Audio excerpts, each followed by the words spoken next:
All right, everybody, welcome back. We're going to get into a new subject that we haven't talked about yet.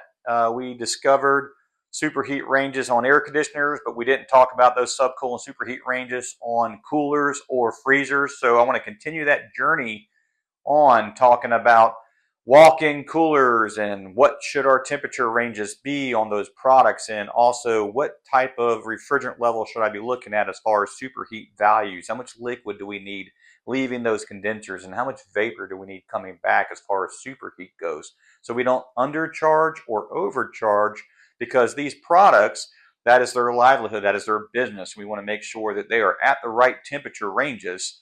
Unlike on an air conditioner where somebody might be happy at 80 degrees, or they may want it as cold as 68 degrees in their house. That's a very large window. And that comfort zone is not the same when we're talking about walk-ins and products that have to be kept at a very, very precise temperature in some cases. Stay tuned.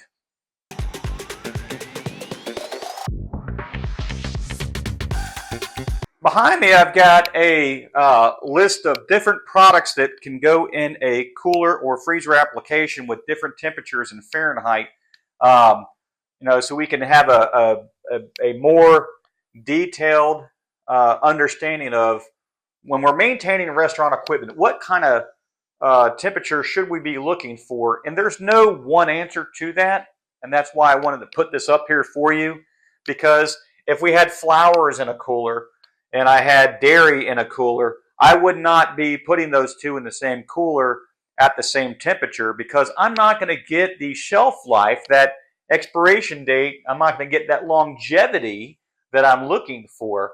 When we're talking about these products being kept at a certain temperature, we're literally talking about the difference between a profit and a loss. Now, sometimes we do have a mixture where you might have beer sitting next to milk, and that's okay, because there is a general rule of thumb on those temperatures. However, if I had a certain type of beer, maybe it needs to be kept warmer. Maybe I want a cooler that's at 46 degrees, depending on the type of beer that I have, and I wouldn't want to put that in the same category of products that need to be kept at, say, 36 degrees, right? Because milk's going to spoil, right? And so we have to understand this, because it's also our job to educate our restaurant owners and managers and employees on when they need to have a certain type of equipment. Like, let's just say, for example, a reach-in versus a walk-in. I'll give you an example. Say they had a walk-in freezer and they're just freezing meat and other products of that sort, and now they want to put sugars in there like ice cream. But they're complaining that the ice cream is too soft. They want their ice cream harder, right? Well, if you want your ice cream harder, then you need to put it in a freezer that's going to get down to a lower temperature, right? So the warmer the freezer, the softer the ice cream. And if you're trying to freeze sugar, then you're going to have to get below 0 degrees. So I wouldn't design a walk-in freezer for a client that only had the need for maybe 3 cubic feet of shelf space of items that were frozen with sugars, right? So that wouldn't really make sense to design something of that nature. But this happens, and it happens more often than none, because we're telling people, as you group all your products, you're suggesting that what they want needs to be at these temperatures, but then there gets the opportunity to purchase other equipment that has less cubic area to store smaller quantities of that product. So very important. Do I have sugars? Okay. Do I need it to be below 0? Yes. Can I have a freezer above 0? Yes, you can. Would I mix them together? Not a good idea. Dairy, beer, should we mix them together? Probably not a good idea. Maybe have a beer cooler and maybe have a walk-in cooler for all your other products that can be kept between 34 and 38 degrees. Flowers. If you keep flowers in a cooler, and your knowledge of coolers is always that 34 to 38 degree range, well, if you put flowers in that cooler, you're going to wind up killing those flowers because that's too cold, right? Flowers don't survive when it's too cold. However, we can preserve them and we can get uh, a further expiration date on those flowers and increase that profit line if those flowers are in that 40, 42 degree range, right? So now every manufacturer of their product is going to have a suggested temperature, and it's always wise to ask your client, what does your manufacturer suggest? And then you can sit there and you can set that thermostat for that piece of equipment to operate at that range, right? With a safe cut in and cut out so you can be within that swing. There's a lot that goes into understanding coolers and freezers beyond just the products and what temperatures they need to be at. I'm going to go ahead and move on and get into what we've been talking about in our series of videos, which is superheat and subcool. We covered a lot of air conditioning. We said that that was a high temperature refrigerant, right? So we're using either A to L's or 410A's. We're using, you know, HCFCs, CFCs, right? We're moving on to the safer blends of refrigerant. But if you're dealing with coolers and freezers, we're dealing with medium temps and low temps. So we're not using the same refrigerant here. And we're also not going off the same rule of thumb when it comes to a superheat, right? We always have to have plenty of subcool. That's always a great thing because we can't have vapor if you don't start with liquid, right? Liquid boils, then we get vapor. So you can't have liquid without having subcool. When we get into coolers and freezers, we start dealing more with sight glasses and whatnot where you can physically see that there is liquid present. So that is very helpful. So we don't really look for what the subcool ranges are. We just make sure what we call a full head of liquid, meaning we have receivers that we're dealing with. The condenser coils just basically fill the receivers up with liquid, and then that liquid leaves that receiver and it's supplying our evaporator coil with plenty of liquid. And as we meter that and get that pressure drop, we're able to boil off. However, when we boil off, we're actually getting different superheats. So I have over here my cup analogy, like I've done in my other superheat and subcool videos, whereas air conditioning, I might be dealing with a 12 to 18 range on an ideal superheat. On coolers, it's going to be much lower than that. So as you can see here, there's more liquid in the cup than there is here. So if this is 12 to 18, representing a higher superheat range, less liquid. Here we're flooding our evaporator coil out a little bit more, and we're having a lower superheat range. Here on a freezer, as you can see, the cup's a little fuller, and then at that means that evaporator coil has got less space left over. We're really flooding that coil out, and we're still not returning back in a liquid state. We still have to return in the vapor state, but those superheat ranges are much, much lower than on a cooler. If we don't achieve this, then we're not going to get down to those temperatures that are necessary. You're just going to be fighting uphill. A lot of people think, what should my pressures be? Well, depending on the box temperature, depending on that outside ambient temperature, all those things are going to really play a role in what those pressures are going to be, and they're going to constantly change. That's the wrong way to look at this. What we need to be looking at is, what kind of superheat should I have returning back from my evaporator coil to make sure that my evaporator coil is getting enough liquid refrigerant to it so I can get down to that temperature? And a lot of this stuff is based off of operating box temperatures, meaning what is the temperature in the box. So if I first turn that unit on, and let's just say it's a new installation and I'm 100 degrees inside that box, I'm not going to be able to quickly charge this thing and walk away with the box temperature at 80 or 90 degrees and say, okay, well, I've got a 8 to 12 degrees superheat, I'm good to go. No, because by the time you do get to that safe 36, 37 degree operating range on that cooler, oh, now I'm going to be returning back as a liquid because my superheat's going to be even lower. So just like on an air conditioner, we can't expect to have 12 to 18 superheat on a brand new startup with the return air temperature at 100 degrees, 80 degrees. It's not going to happen. You're going to have a higher superheat than that. So a lot of that is what range are we looking at keeping that home? If that home's ideal temperature is 75, then let's get really close to 75 degrees, and then at that I should be in a 12 to 18 range. That same thinking goes into coolers. By the time I reach my box temperature, my design box temperature, 36, 38 degrees, I should be running an 8 to 12 superheat. Now, that could dictate based on many variables. If my coils aren't clean, if my BTUs on my compressor, if I'm not getting all of that because my valves are just not at full capacity, if I'm not pumping right, my pumping ratio is off, a lot of that happens. There's a lot of coolers that start up where you see accumulators that are just sweating, and the compressors are sweating, and that is a pure indication that they're just full of liquid, and there should be vapor coming back to that accumulator, and definitely vapor leaving that accumulator to that compressor, right? And that's what that accumulator is there for, just to guarantee that we can get that vapor back. There's a lot of abuse that goes into coolers and freezers as they run because they're running year round. It doesn't matter if it's 100 degrees outside.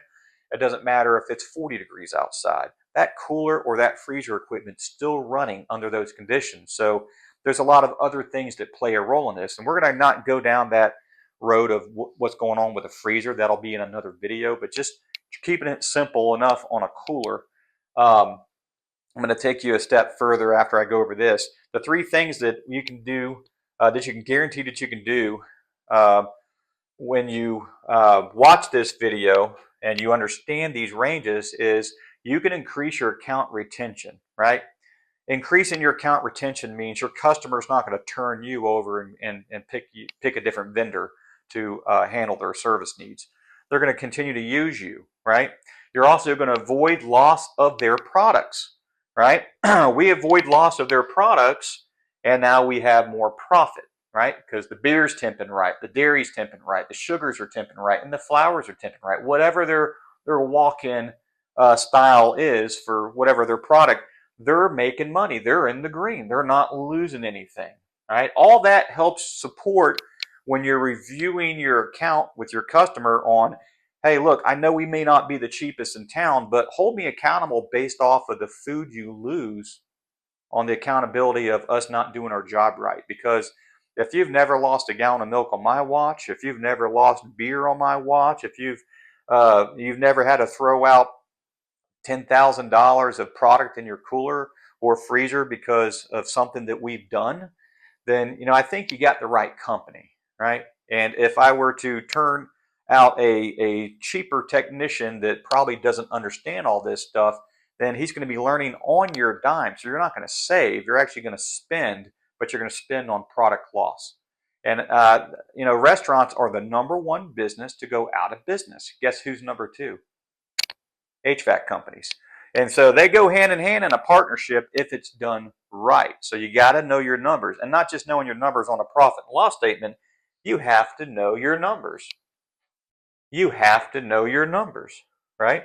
And so we can avoid the loss of product, increase that account retention, and also avoid compressor loss. Because if you're not charged properly, okay, and if you have no superheat and you're returning back liquid, you're going to kill your compressor. And now you have additional costs that may not even be in the budget. It's one thing to maintain the products and make sure that they're going to get the most longevity out of that before they can turn that product out to the consumer and bring that money back into the bank that's coming out. But it's another thing when all of a sudden they find out that they lost a compressor. You're losing compressors. Why? So if you're losing compressors working on air conditioners that has a much, much higher threshold on superheat, I see this quite a bit. Compressor failures on coolers, compressor failures on freezers, and it happens. And now this is something that the client, the restaurant has to pretty much make a quick decision on, because that down equipment is costing them money, right? It's hard to do a restock on that product that you lost when all of a sudden you don't have a walk-in to even put it in, right? So, I mean, what are you going to do? You're going to spend $5,000 to fix it, or are you going to spend $5,000 to buy a couple of reach-ins that aren't enough cubic feet? So avoid compressor loss at all costs. Avoid the loss of the customer's product, and you will increase the account retention, right? And then most restaurant owners know other restaurant owners, and then you're being referred out. So it's a great thing when you do it right. This is just a standard walk-in cooler. You can see that they have it organized where they have products here where they have their breads and vegetables, and over here they have their fruits, and over here they have their dairy products and whatnot. And then they just get into the items that they've probably already cooked that they can resell. It looks like they have over here. And so what can you take away from this? Well, you could take away that when this piece of equipment has to be serviced, they set this up right to where they're not blocking airflow. There's nothing in the way that's going to cause or hinder the reliability of this machine working properly. You go into some of these and they'll have boxes and cases stacked up everywhere. They're trying to get as much out of there as possible, and you gotta not be afraid to tell your restaurant manager or owner when they need to expand their cooler size, right? Because if there's things that are in the way, one of the biggest things that I see is a simple mistake. Simple meaning it's easy to fix, right? That's what simple means to me. Is restaurants get bigger, right? They start expanding. They don't have a walk-in. They expanded more tables. They put another fryer in there. They start putting another hood in there, and they're taking their walk-in. They're just putting more and more product in it. They eventually do get a second walk-in or enlarging that one with a remodel. But before that takes place, they start having issues with their product because there's only so much horsepower transferring that heat out of there. This was designed for the size of that box, knowing how much product is going to go in that box. So the moment you start putting too much product in that box, okay, remember, for you to reach the box temperature, that means all the product in that box is at the exact same temperature as that box, unless it was just introduced to the walk-in. So if you have a gallon of milk that's at 40 degrees, you stick it in the walk-in, in 10 minutes, it's not going to be at 36. Whereas the other gallon of milk that's been there for hours longer, it's already at temperature. It's already at that box temperature. So things are going to reach equilibrium. Heat's going to transfer and spread load itself to the coldest surface, right?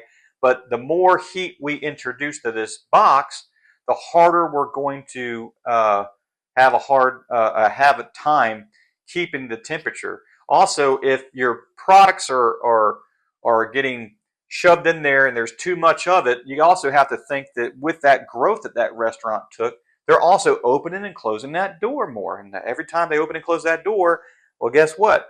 Door seals are getting wore out. Doors are getting left open because people are using it so much. They're not closing it behind them. More heat's being introduced to it.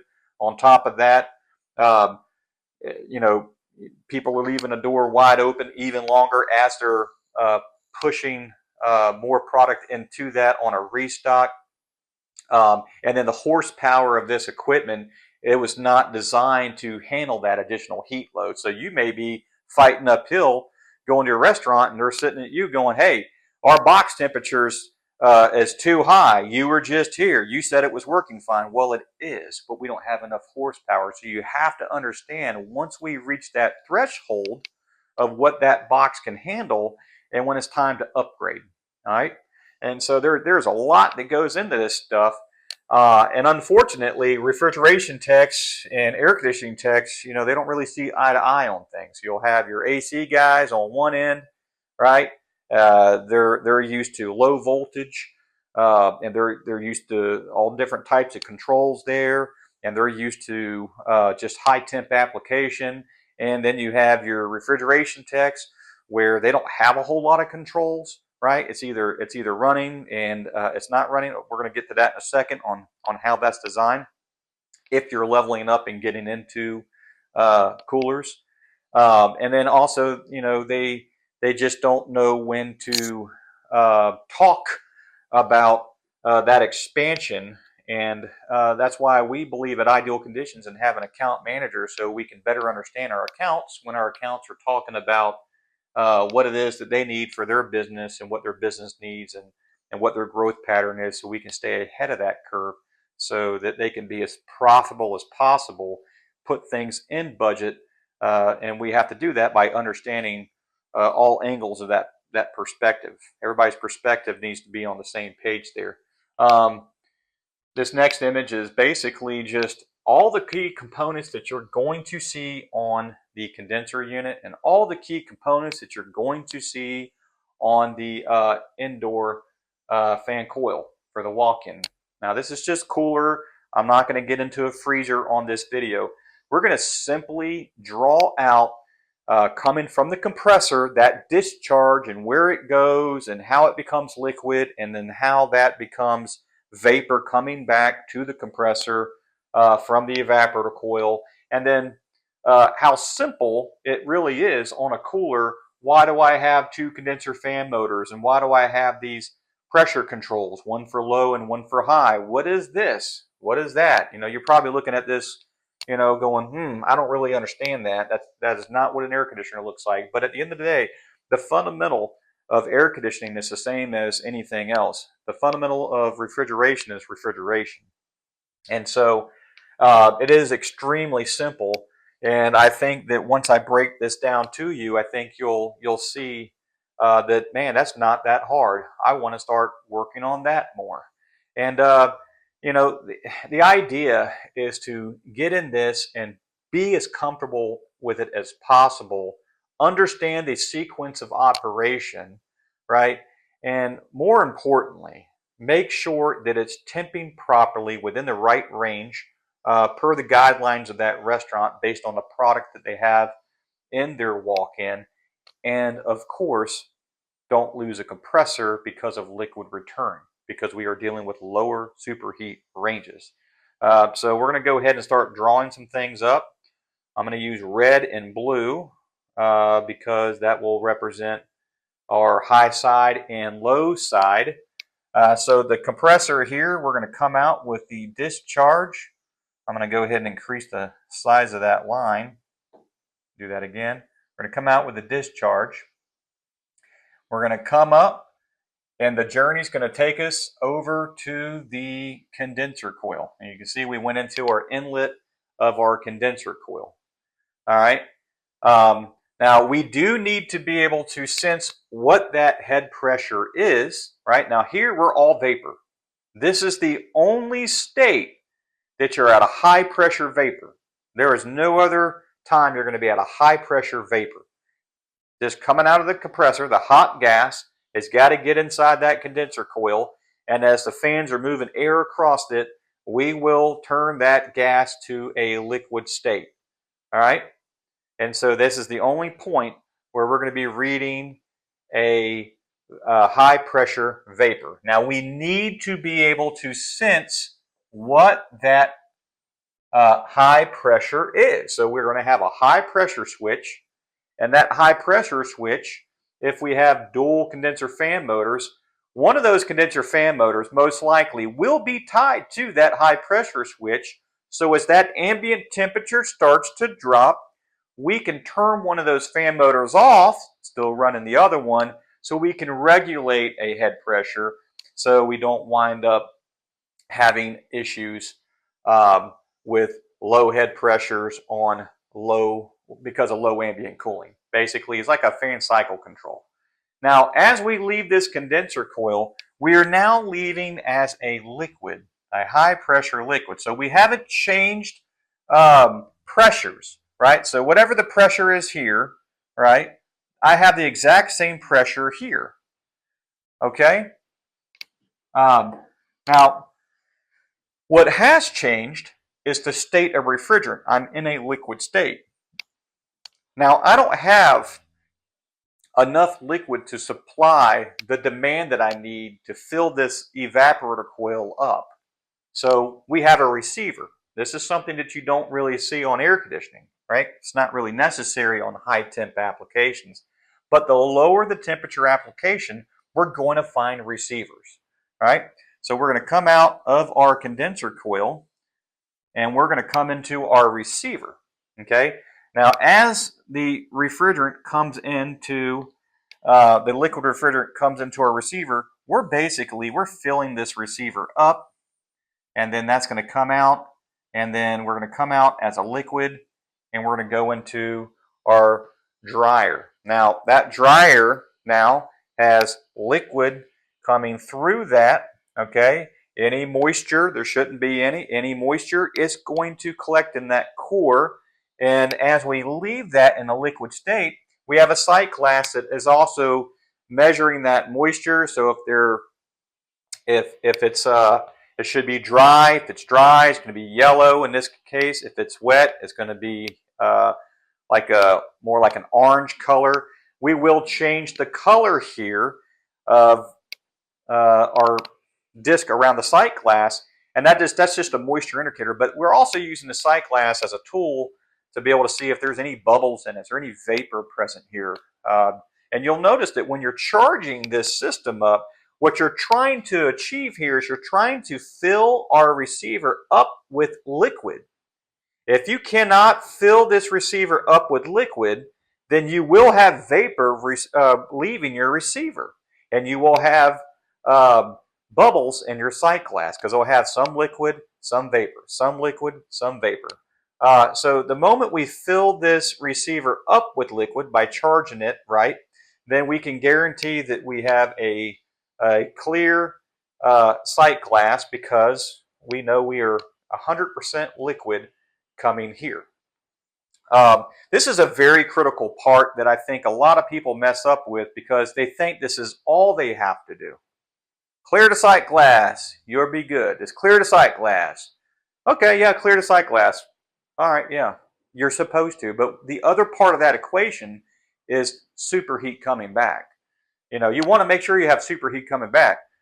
Too much, okay, could indicate either an expansion valve issue, or too much could indicate that, you know, I need more refrigerant. Not enough superheat coming back is going to probably indicate that there's liquid returning, meaning that, yeah, you cleared your sight glass all right, but now you have too much refrigerant in it. So you got to make sure you have that right amount of liquid and that right amount of vapor coming back. So we got to be 100% liquid here. All right, so there's step one. As we leave our sight glass, our condenser, we're going to come to our pump down valve. Now this pump down valve, when the system is running, the valve is in the open position to allow refrigerant to get through here. The thermostat's job is to tell the pump down valve, it just basically wires, you know, to the valve, and when that thermostat calls for cooling, that valve is magnetized, it's energized, all right, and then the valve is in the open position. The moment that valve is in the open position, okay, refrigerant can now go to the metering device. From the metering device, we start to flood the evaporator coil out with liquid.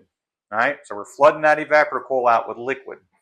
Now these expansion valves, they do have to be adjusted so they're opened enough, right, to allow enough liquid to flow through that. And how we adjust that expansion valve is by quarter turns until we get to the proper superheat range, which we're about to cover now. When we leave the evaporator coil, we're coming back in a vapor state, not a liquid state. All right, we're going to come back in a vapor state. And as we do this, we're going to come into this accumulator, right? Which oil is going to collect in here. If any liquid is present at this point, hopefully not too much, because it's going to be a problem because you'll eventually fill that accumulator up with liquid.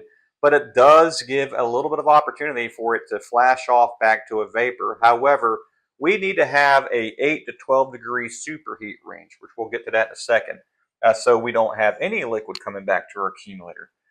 As we leave our accumulator, we're just going right into our compressor, right? And so here we're vapor, and then leaving our evaporator coil, we're vapor. So the majority of our refrigeration circuit is going to be in a liquid state, right? So we have a high volume of liquid. So yeah, there is a lot of refrigerant charge that goes into this, but we can't just look at one side of it and say, hey, I'm clear on my sight glass. I got a full head of liquid. I filled my receiver up. Yep, we did good. And then not pay attention to what our superheat value is coming back to our compressor. And this is just one of those critical mistakes that people make. So we can also sense that low pressure or low pressure switch. It has to sense that low pressure. So it's going to be tied to that suction line coming back. And I'm going to just jot a couple things down here. We have fan motor number 1. Fan motor number 2. I'm going to make this mark a little bit bigger so it shows up better. Or just right over that. There's fan motor number 1, fan motor number 2. So I'm sensing high pressure here and low pressure here. This high pressure switch is going to control the fan number 2, right?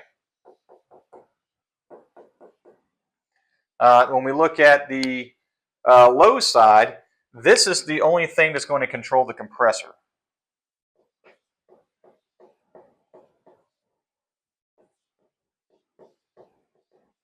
Right?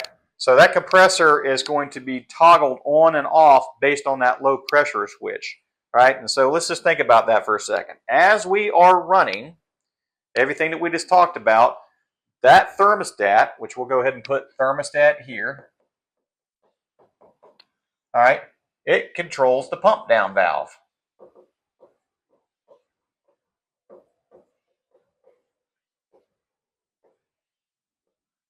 Of course, we should know this by now. I'm just going to write TXV there. That thermostat, it's going to energize that pump down valve and allow, okay, refrigerant to move back to the low pressure switch to kick on that compressor. Now, the moment we lose power on this pump down valve, the system's still running, but now the refrigerant can't go anywhere else. So basically, refrigerant stops here, and then everything here all the way back, which I'm going to go ahead and just tell you now that the moment that there's no refrigerant going into this evaporator coil, this compressor is going to pump itself down, and so it doesn't pull down into a vacuum.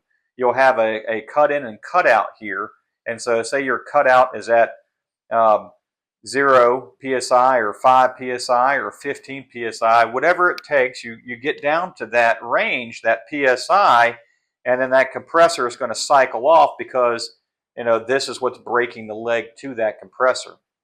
And so it's pretty simple controls. Low pressure switch cuts the compressor off, right? And how it cuts it back on is once that thermostat needs to bring the system back on, right? Then it's going to energize the pump down valve. You're going to wind up letting refrigerant come through. It's going to come back. It's going to equalize. The moment it equalizes, right, on both sides of the valve. So if I got, say 150 psi over here, I'm going to equalize back to 150 psi over here, which is going to run this compressor and allow the refrigerant to move through the system again until the thermostat is satisfied. At that point, when the thermostat is satisfied, it will de-energize the pump down valve, which will stop the flow of refrigerant, and all that refrigerant will get pumped back down. Once it gets below the threshold of where the low pressure switch is set to cut out at, then it will cut the compressor off. And it just continues to do that. That's the cycle, and that's it. So as long as your superheat is in that 8 to 12 degree range at box temperature, we'll say superheat, box temp,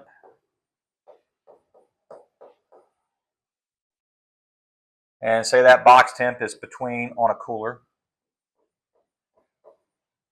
All right, say that box temp is between 36 and 38 degrees. A little nice little threshold there, right? You don't want to go too cold. You don't want to go too warm. Just 36, 38.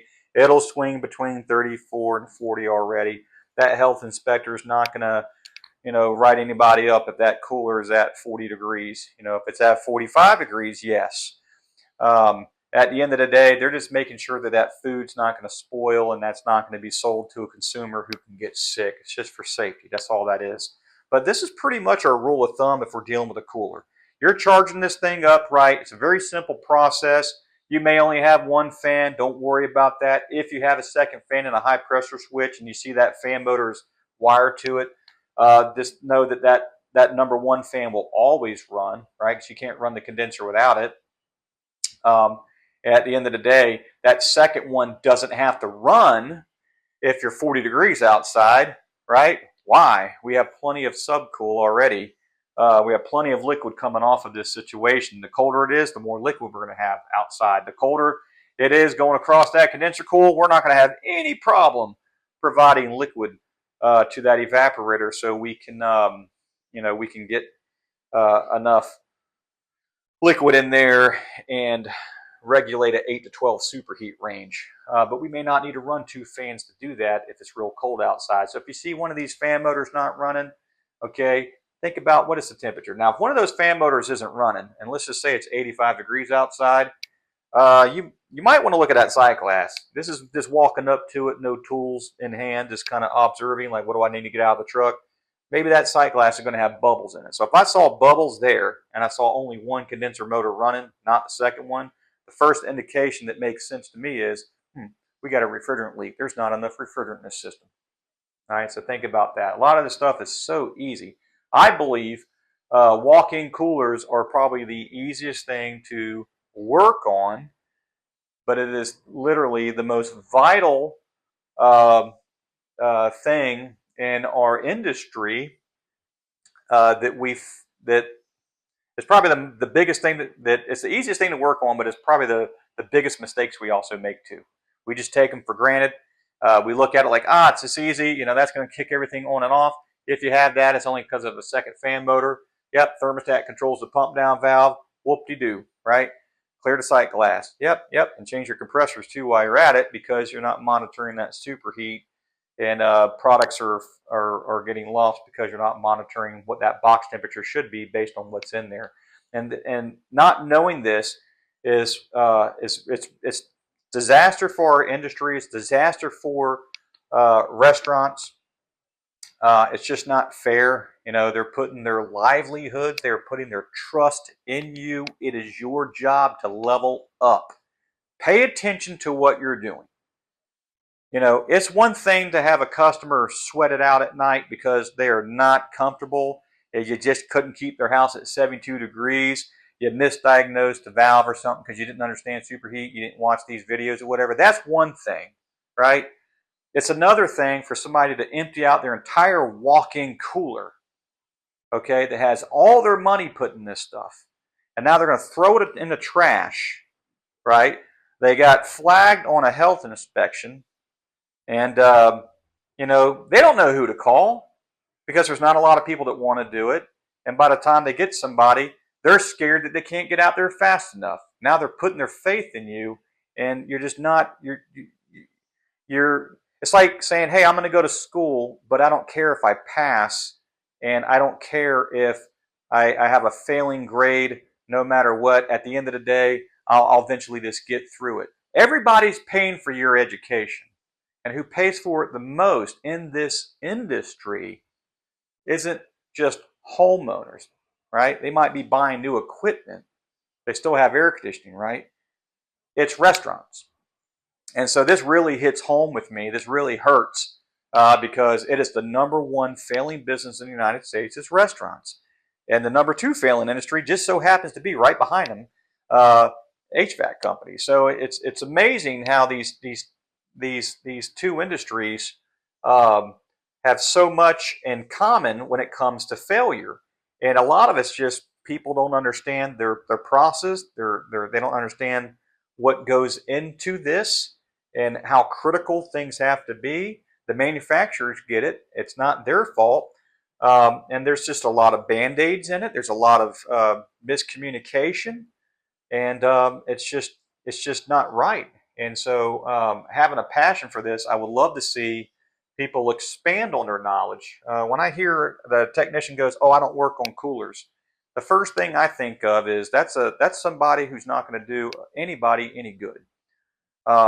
Maybe they need to get a job somewhere else. If you do not want to get to that next level, and this is what you do, then that's dangerous. I get it if you just want to clean stuff, but you should be able to clean this stuff, clean an air conditioner, whatever. I understand that. Clean the coils, okay?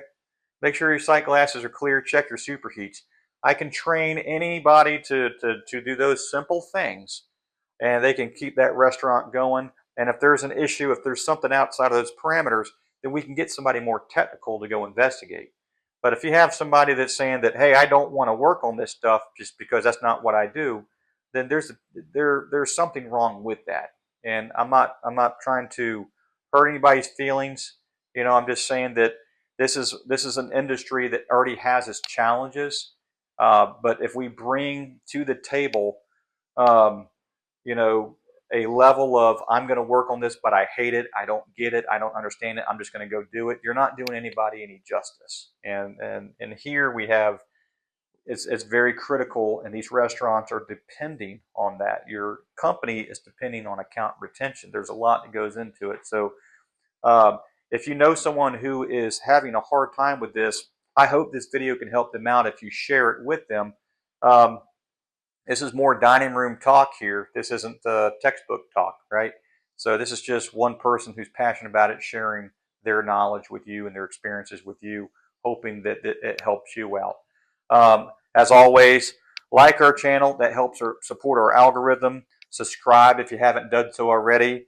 Now that the season's changing a little bit, this fall we're able to release more content, so stay tuned. Click that notification bell so it can just notify you when the video is released. And if you're checking on our channel and you don't see another video there because you haven't done that's fine. Just make sure that all the videos that we have put out there, that you're spending some time on some of those other things that may not be of interest. But I'm telling you, you're going to run across it if you're in this trade. And we put those videos out there not just for our people, but for anybody, so they can just level up on all those other things. There's heat strip videos, there's refrigeration videos, there's defrost controls if you're dealing with heat pumps, and there's just so much more to teach. There's so much more that you can learn. Leave us a comment. Reason why we did this video is somebody left a comment saying they would like to know more about refrigeration units, and we took a while to get our other agenda out there, but now we're on refrigeration units. If you're just an HVAC company and you don't do refrigeration, hey, I recommend that your service guys watch this stuff. At the end of the day, it'll make them better air conditioning people if they understand medium temp or low temp.